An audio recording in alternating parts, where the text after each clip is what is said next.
everybody's going to say that we could be and should be Super Bowl contenders. Yeah, we know that. Every person that plays in the NFL should believe that, but I've always firmly believed you set your own expectations. Nobody else really matters. No offense to you guys. You can write all you want about what we have, but if we don't set goals for ourselves and believe in those and work for it, it doesn't really matter. That's Baker Mayfield talking about the expectations for the Cleveland Browns in 2019, and they are sky high, and we play that because we're going to play one of our games here. We've got looks like his top button was buttoned there, just to let you know. It looked like he was top button swagging it out. Can we check that? Do we have a still frame that we can put back up? It looked like it was.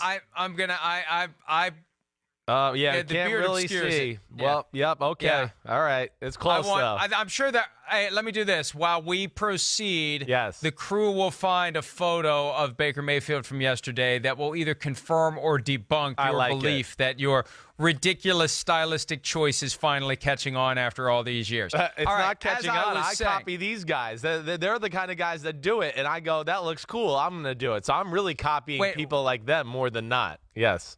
Wait a minute. Yeah. Maybe I'm a little messed up in the head. Yeah. Maybe I've done this show too many times. I clearly recall you defending your look by saying that you've been doing it since you were 8 years old. And you're not changing. I have been doing it my whole life, but I also have seen these guys like Odell and Jarvis over the years do it, and it gives you the more confidence to go, that is a good look. Look at that. Yeah, I feel good about it. So they're the fashion trendsetters, not you or me. I know that.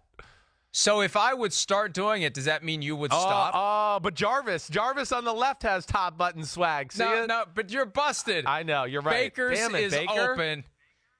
And, yeah, but Jarvis does. Jarvis has the top button. So we're going to give it to Jarvis. All right, he is either copying Chris or Chris is copying him. Either way. Yep. Let's get to why we're here. As I was saying earlier, we have some rotating games we play. It reminds me of The Price is Right, where you never quite know what game you're going to get. Today's game is what's more likely, and we're going to start with Baker Mayfield. And I want you to focus on this one, Chris. You got to think about this. Who's more likely to win the MVP in 2019? Baker Mayfield or any quarterback from the NFC? Wow. Well, I'm going to go with any quarterback in the NFC. Again, I expect big things from Baker Mayfield, certainly, with that offense and his talent and everything about it. But damn, there's this guy called, Aaron Rodgers. Yeah, he's won a few of them. Russell Wilson. Okay, I'm going to throw him in the mix there. And then you got Cam Newton and Matt Ryan, who are also in the NFC. Drew Brees, his course is still there. I got to go with the NFC as much as I love Baker Mayfield.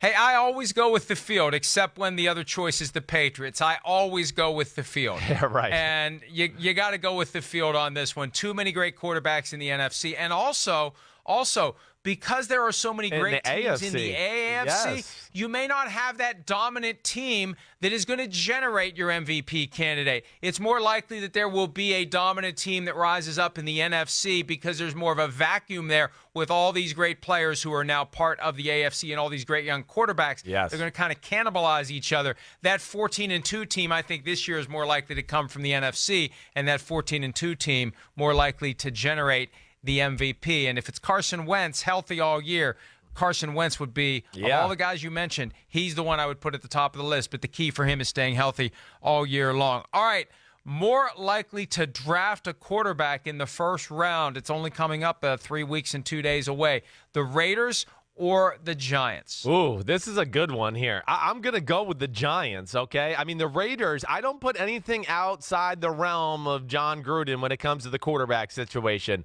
I guess it's one of those, though, I just got to see it to believe it. The way he's defended Derek Carr, the way he talked about it at the end of the year, just a few comments I've heard here and there, I am going to say that the New York Giants are the team that drafts a quarterback. Now, I don't know if it'll be with the number 6 pick. It might be a pick number 17. But I guess the only way I really look at the Raiders dabbling in the quarterback is if somehow Kyler Murray was on the board at number 4. Then maybe John Gruden would do it. And I don't think that'll happen, so that's why I go with the Giants. Yeah, but you know what? Yesterday you were making a very compelling case as to why maybe the Giants aren't going to draft a quarterback at all this year with the rumor that maybe they'd keep Eli Manning for 2020, so you delay the KC model by a year. But I guess between the two teams, if I had to pick one, I'd say the Giants as well. Because I don't think Murray's going to be there at 4, and I agree with you. That would be the only circumstance where I think that the Raiders would go quarterback in the first round. And, unless there's some guy they secretly love and they get him with the Cowboys pick at number 27, I believe. And we also can't rule out that possibility of a team that needs a quarterback jumping back in at number 32 in a trade with the Patriots. Maybe the Giants would do that if there's a guy still there and they want to get him on a 5-year contract, a guy they really like. That's a possibility as well. But between the two, I agree with you. The Giants over the Raiders. All right, the next question comes from a couple of April Fool's Day gags we saw yesterday. Mike Evans of the Buccaneers, supposedly now a full-time defensive back in addition to a full-time receiver. That's not true, although they did try very hard to sell it. Tom Brady, his first tweet ever, announces his retirement from football, which nobody fell for. I'd like to think nobody fell for that at all, but it was kind of funny that he would try that. So what is more likely? Which of the April Fool's Day jokes more likely to come true? Tom Brady eventually announcing his retirement on social media like Gronk did a week and a half ago, or Mike Evans playing non-Hail Mary plays on defense? Well, I think when all said and done, I'm going to go with Brady announcing his retirement on social media at some point. It's just a question of when that happens. But is hashtag LFG, if you're watching on TV, is that what I think it is? Is that careful? Yes. Be careful. Let's effing go. Is that what I mean? Yep. Okay. Yes. Yep. Oh, we did it. I did it. I didn't say that word. But yes, that would be the one I would go with. I don't think the Tampa Bay Buccaneers, as much as Mike Evans might want to play defense, he is a special receiver, kind of the unforgotten man in the NFL at receiver, one of the best in the league, in the conversation with Odell and Antonio and DeAndre Hopkins, A.J. Green, Julio. Mike Evans is right there, and I don't think they're ever going to let him play defense other than on the Hail Mary snaps. Yeah, and look, now that Tom Brady is on Twitter and he has like 300,000 followers in one day, damn, right? He's going to have a gigantic following between Instagram, Facebook, and Twitter, yes. And it'll be a perfect opportunity for him to control the message just like Gronk did. You control the message, you control the narrative, you set the agenda, you communicate directly to everyone what you are doing, and I agree with you that of the two, it's far more likely that Tom Brady would announce his retirement on social media. All right, one more. Speaking of Gronk, who retired via social media a week and a half ago, Julius Peppers retired earlier this year. Which guy is more likely to be the first-ballot Hall of Famer? They're going to be in competition the same year for a spot in the Hall of Fame. Is it Gronk? Is it Peppers? Gosh, they're both going, I think, first-ballot Hall of Famers, so I just would like to clarify that. But I guess at the end of the day, Julius Peppers is 4th all-time on the all-time sack list. That's how special of a player he is. But still, at the same time, I think that Gronk is the more likely guy. I do. I just think Gronk, and again, I don't want to knock Julius Peppers in any shape, way, or form, because damn, did he put a lot of fear in my butt in a lot of football games. I had to peek over my backside a lot because I was worried about him. But Gronkowski, I just think the impact he had on football, the impact he had on the greatest team we've seen in the history of the NFL over the last 9 years, to win 3 Super Bowls, be a part of 2 other teams that lost Super Bowls, and I know he didn't play in one of them, but regardless, I got to go with Gronk. I just think he's a little bit more special for his position than maybe even Julius Peppers. I'm torn on this one because on one one hand, I would say that Peppers' longevity right. would make him more likely. Right. But here's the thing, and we've had this conversation before about the Patriots players who are going to make it to the Hall of Fame out of this group that has put together this incredible run in this decade.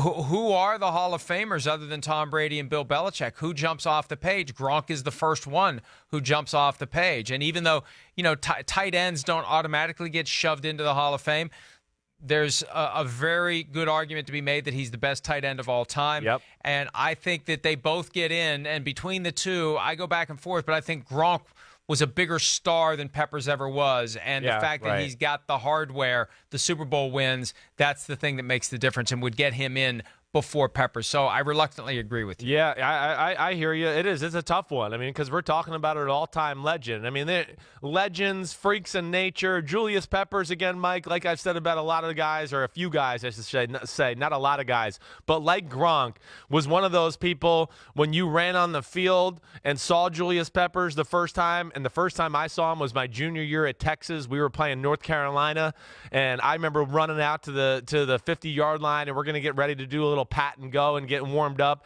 and Julius Peppers was there. And like I did with Calais Campbell the first time I saw him, I literally looked at him and said, holy crap, you're big. And, I kind of like tried to have fun with him that way. I just couldn't get over the size of the individual, true specimen. And like I said, he was a guy that made me look over look at the corner of my eye a whole lot when I was in Tampa Bay and he was with the Carolina Panthers. 6'7", 295, played for the Panthers, Bears, Packers, and then Panthers one more time. 9-time Pro Bowler, 3-time first-team All-Pro, Defensive Rookie of the Year.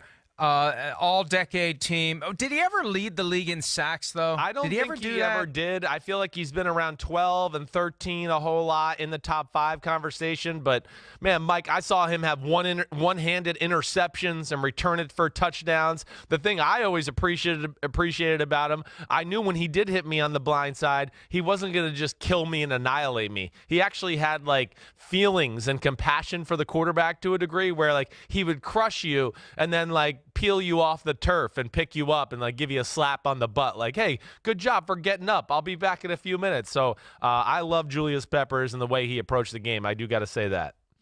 All right, quick break. When we return, we're going to answer your questions on this Tuesday edition of PFT Live. We'll be back with more right after this.